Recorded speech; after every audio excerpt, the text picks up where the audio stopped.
NFL playoffs and the NFL coaching carousel is the subject for today's conversation. And to do that, we bring in a great writer for USA Today. That is Tyler Dragon, covers the NFL, among other things. Tyler, the breaking news obviously today is Bill Belichick and the Patriots part ways, 24 years. I think that for folks that aren't Patriot fans, they might not realize the gravity of this, but talk a little bit about the fact that Bill Belichick, after all those years and all that success in New England, now steps down. And what do you think is next for him, and what does this mean overall for the Patriot organization moving forward?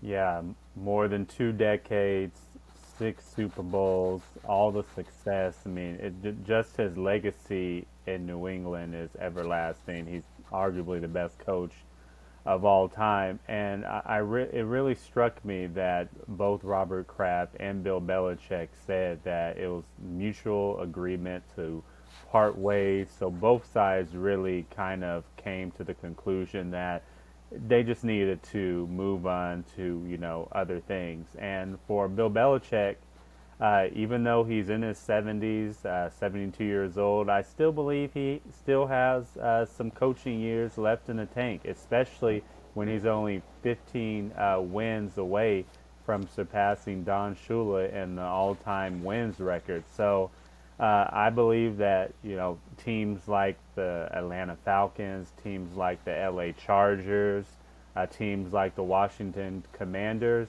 those teams could be in play for Bill Belichick's services. It's crazy to think that within a 24-hour time period, we've seen Pete Carroll, Nick Saban, and Bill Belichick all either retire or part ways and leave their franchises. I mean, those are three of the best coaches of all time. Well, question for you on that one, too, because obviously Belichick had full control in New England. Wherever his next stop, whether it's LA or Atlanta or Washington, do you think that that's going to be something that he's going to insist on again? Or do you think at this point in his career he might be okay just being the coach, getting those 15 wins, and just sticking around the game? So there's rumors circulating out there that Bill Belichick, even before he mutually decided to part ways in New England, that he was willing to relinquish GM responsibilities. And I think that is the right move, especially at this point of his career. I mean, he's been in the NFL a long time. He's in his 70s. He needs to be able to, accept the ability to adapt to today's NFL game and also relinquish some of the power. In New England, especially in his later years, his GM ability was suspect at best, questionable at best. I mean, you look at it, the players that the Patriots have drafted, you look at the players that they were able to retain, you look at the players that they acquired in free agency. It leaves a whole lot to be desired. So Bill Belichick as a GM, not really is very good, I could say. And when you compare his ability as a GM to his ability as a head coach, I think his head coaching prowess far exceeds his prowess as a GM. I mean, he's mediocre at legacy at best as a GM, in my opinion. So I do believe when it's all said and done, Bill Belichick's days as GM are probably over, especially if he lands another head coaching opportunity. Yeah, and it's interesting with Bill Belichick because obviously the Super Bowls, as you mentioned, 6 Super Bowls, all the winning he did in New England. But you look at coaches and sort of their legacy, and you think about Bill Belichick, the coaching tree, that's a really mixed bag, as we know, as many of the coaches that have left him to gone on to try to do their own thing have not as been successful. Matt Patricia, Josh McDaniels, those guys. But what else is it about Bill Belichick and his time as an NFL coach that you think he'll be remembered for? What is that part of that legacy? Well, you just look at his success as a defensive minded coach. The Patriots have always had really good defenses. Even this year, in a terrible season where they were one of the worst teams in the NFL, the Patriots defense was still one of the best in the league. His ability to be the a head of a dynasty with Tom Brady and in different eras. I mean, had a dynasty for what 20 years, 6 Super Bowls in those years. So, and then his legacy, like you just mentioned, his coaching tree. He has a lot of coaches around the National Football League that worked under him, whether it's head coaches, assistant coaches, and coordinators. So he's had an everlasting impact on the game that goes far beyond the amount of Super Bowls and the wins that he was able to accumulate.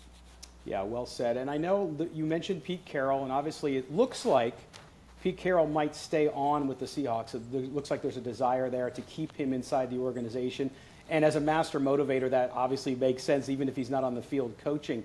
Do you see him staying there, or do you think he might explore some opportunities? To me, it seems like he might explore some other opportunities. When I listened to Pete Carroll's press conference, it didn't really sound like a coach that wanted to leave the sidelines. And it seemed like ownership kind of said, forced him out and let him go. And so I get it that the Seahawks, because of the success Pete Carroll's had, he changed the culture, made that a successful franchise. You want to send him out the right way and give him an opportunity to still be a member of the franchise. But based on what I've heard from Pete Carroll, especially coming out for that press conference, the tone that he was kind of setting and the words that he vocalized, I think he still has some years left in the tank as a head coach as well. Yeah, that'll be fascinating to see what he does. Obviously, other coaching vacancies, there's now 8 in the NFL. And one that I think surprised some people a little bit, although there was some rumblings, was, of course, Vrabel down in Tennessee. He's going to be one of the hot candidates. And then you add in a Jim Harbaugh, who might or might not, although it looks like he's going to leave Michigan. When you look at this coaching carousel right now and the jobs that are available, what are the couple jobs that you think bubble up and are going to be probably great destinations for folks like Vrabel or Harbaugh? Well, I have to start right here where I'm at in LA with the Chargers. And it's not because I'm biased and a West Coast guy. I mean, you look at what the Chargers have already. They're the only team with a vacancy that has a franchise-type quarterback. Yes, they have some players that might be them letting go next year that have, large contracts like a Mike Williams, like a Keenan Allen, like a Joey Bosa or Khalil Mack. But when you have a Justin Herbert, when you have a Rashawn Slater at left tackle, still a Derwin James, one of the better safeties in the league, you have some building blocks in place. And I don't believe the Chargers are that far away. So I look like a candidate like Jim Harbaugh, who has been high on Justin Herbert in the past.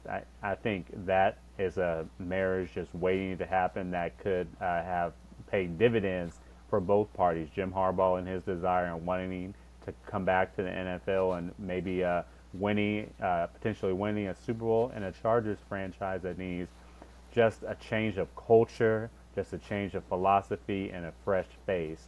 And then I look at a team like the Washington Commanders. They're in a really good market, one of the biggest markets in the country. You have a franchise that it's historic and a new ownership that's willing to spend. And then they have a lot of salary cap room and the number 2 pick in the draft. So when you look at Washington, you can be a new head coach coming in, and kind of it's a blank canvas.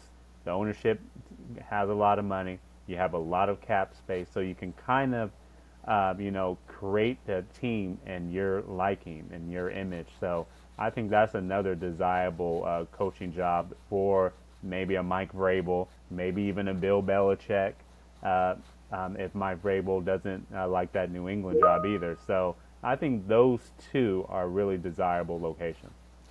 Interesting, too, is do you foresee any other openings coming down the line? I mean, we've had this spat of them, of course, and you look at a team like the Philadelphia Eagles, as crazy as it sounds, a year removed from the Super Bowl, you've seen what's happened in Philadelphia. Yes, they've had injuries, but there's been a lot of turmoil there. Could Nick Sirianni be in trouble if they're one and done in the playoffs? No, he led the team to the Super Bowl last year. It's hard for me to imagine that they're going to cut bait with him, especially if it's an early exit in the playoffs. Now, if they repeat this type of performance next year, go on a losing streak to start the season, or flame out early in the playoffs or don't even make the playoffs, then we can revisit this conversation, and maybe a firing would be more justified and likely. But right now, the problems, I believe, are, yes, they're on the sideline with coaching, but it's also on the players too. Those players have underperformed this season. When I look at the defensive side of the football, they're one of the last ranked teams against the pass. They're not rushing the passer with the consistency as they did last year. And then their offense is kind of predictable. Their running game isn't as good anymore, and they usually only throw to 3 players in offense. You got Devontae Smith, you got A.J. Brown and Dallas Goedert. Other than that, they're not really versatile on offense. So there's a lot of issues going on in Philadelphia, but they're fixable issues, and it's going to be interesting to see if they're able to do that round 1 in the wild card round of the playoffs. All right, well, the first couple weeks after the end of the regular season is always interesting. Let's shift now to the playoffs coming up here, the wild card weekend, of course. The Buffalo Bills, one of the hottest teams in the NFL. Have you seen how they finished the year on that AFC side? Of course, Baltimore waiting. They have the bye this week. But you look at the Bills. Do you think the Bills are now at a place where they might be able to make one of those runs when you look at the rest of the AFC, especially with Kansas City struggling a little bit on offense as good as their defense has been? Give me your view of this weekend and those AFC playoffs and those Bills. Yeah, the Bills, you're right, are one of the hottest teams in the NFL right now. I do think it's fascinating that they're the number 2 seed, and if they win and Kansas City wins, they're going to have to play each other in the divisional round next week, but the game will be in Buffalo. That will be a fascinating game. But when I look at the Bills, Josh Allen has elevated his performance during this winning streak. He's not turning the football over at a high rate, and they're establishing the run with Cook as well. So the Bills, I like their chances. Now, do I think they're the favorite coming out of the AFC? No, I still think it's the Baltimore Ravens. Lamar Jackson's the MVP in my opinion. But the Bills, they're certainly a team to watch out for. In that game, if they're able to move on this weekend and the Chiefs are able to move on, get your popcorn ready for that game. That's going to be a good one. Well, speaking about the Chiefs, the Dolphins go into what is going to be, I think, a negative 20-something degree Kansas City this weekend as that Arctic blast comes down from Canada. You look at the Dolphins, they started off so well. Mike McDaniel, of course, was the belle of the ball early on in the season. That Dolphins team now dealing with major injuries. They've also struggled in big games. When you look at the Dolphins going into Kansas City, is there a shot for them to win that game, or do you think that defense in Kansas City with the weather combined is going to be too much for them? So as a former track athlete, I know firsthand one natural way to let go of speed, to stymie speed, is cold weather. It is going to be freezing in Kansas City. So I kind of feel sorry for the Dolphins. You're going from a warm weather environment to freezing, frigid temperatures. So Tyreek Hill automatically isn't going to be as effective. Jalen Waddle, who's banged up, questionable, but probably going to play, isn't going to be as effective. And then you have a Dolphins team that is banged up on both sides of the ball, especially on defense. Do I give them a chance? Yes, because Kansas City has not played well, especially as of late. Their receivers really need to step up to the party. They have some struggles with drops and creating separation. Rashee Rice is probably their only consistent receiver, and he's a rookie. So the Chiefs, it's almost kind of like the Eagles in the sense. They have like 3 players on offense that you can rely on. Rashee Rice, Travis Kelce, and Pacheco. That's all Patrick Mahomes is going to throw to or hand the ball off to. And when it comes to the Dolphins, are you going to be able to stop that with a depleted defense? In my opinion, it's probably going to be not, and especially when I look at the Dolphins' offense as well. And Tua in the big games, he sometimes doesn't come up to the party, and I have a feeling that there's going to be some turnovers, especially in the cold weather, and the Dolphins' offense is going to be neutralized, especially because of those frigid temperatures, and I believe the Chiefs are going to come out winning. The last game I want to talk about on the AFC side is a fascinating one to me, and that, of course, is one of the great stories in the NFL this year. Of course, Joe Flacco comes off his couch goes out to the Browns as the fourth quarterback they had this year. Now they've had five, of course, last week since he sat. But the Browns go down to Houston, and the Browns with that defense too, always I think in the game, and of course elevating their offense despite all the injuries they've had has been remarkable to watch. But then they go down to Houston, and C.J. Stroud with the year he's had, probably as the offensive rookie of the year. I know Puka Nacua would like something to say about that. But nonetheless, what DeMeco Ryans has done in Houston, to me, has been remarkable. And then you have Kevin Stefanski, of course. These are two Coach of the Year candidates going up against each other in a wild card weekend. Tell me what you think about that game and just the year those two teams have had. Yeah, when I think about the Rams, I remember during the offseason, Les Snead was talking about this was going to be a retooled year. And that's pretty much a fancy way of saying it's going to be a rebuild. But when I look at the way the Rams are now, Puka Nacua really came out of nowhere as Offensive Rookie of the Year candidate. And the Rams have kind of utilized him, the emergence of Williams, the running back, along with their pillars and Cooper Kupp, Aaron Donald, and Matthew Stafford. And they're a force to be reckoned with in NFC. Now, do I believe that they're going to go up in Detroit, in Motown, a city that hasn't hosted a playoff game in 30 years, hasn't won a playoff game in 30 plus years? It's going to be a raucous environment in Detroit. Matthew Stafford is going back home. That's going to be a very, very intriguing game to watch. It's going to be tough for a young Rams team to go up there and get the victory. And then the Houston Texans, they're one of the feel-good stories in the NFL.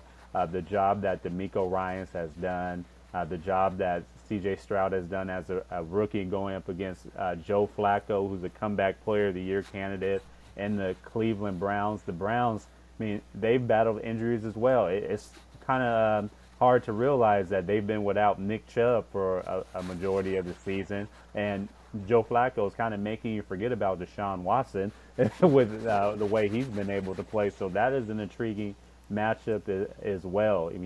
I do believe that, fate might be on the Houston Texans side and destiny because they're kind of the feel-good story. That might be just my heart talking because I like DeMeco Ryans, and I like what C.J. Stroud has been able to do as a rookie, but it's going to be a good matchup as well. I can't wait.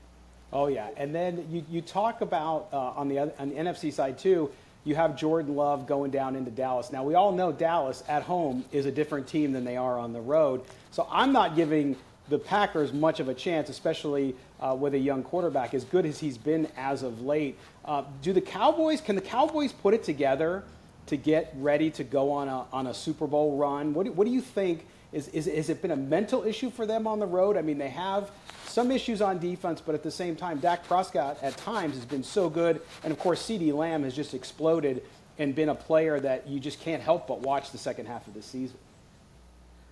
Yeah, for the Cowboys, it's eliminating self-inflicted wounds, which has been just a story of their franchise, especially in the postseason in recent history. Are you going to have 10-plus penalties? Are you going to make game-changing turnovers? If they're able to avoid that, they should be able to easily defeat the Green Bay Packers, the Green Bay team that's glad just to be in the playoffs. When I look at the Cowboys, Mike McCarthy is going up against his former team. I think his players are going to rally behind that narrative and play hard for their head coach and try to get him the win.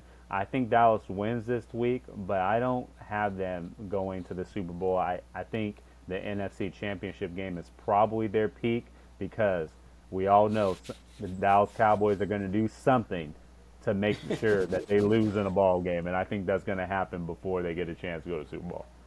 And lastly, do the Eagles put it together this weekend? Do they advance? I know that they're favored by a couple points. The Bucs are at home, but I do have the Eagles advancing.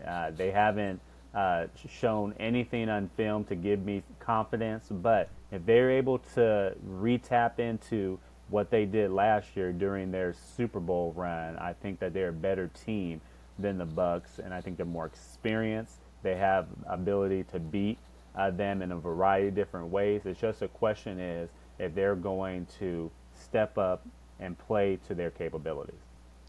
All right. Well, Tyler Dragon, we appreciate you. You can read Tyler up on USA Today. And I'm sure we could go in the archives and find some good shots of you running at UCLA, right? When you were a track athlete there. Well, at UCLA, I was a thrower, so you won't find Oh, me running thrower. too Okay, good. much. I love it. I appreciate it. Tyler, thanks so much for being with us here on Sports Not. Thanks so much. Have a good day.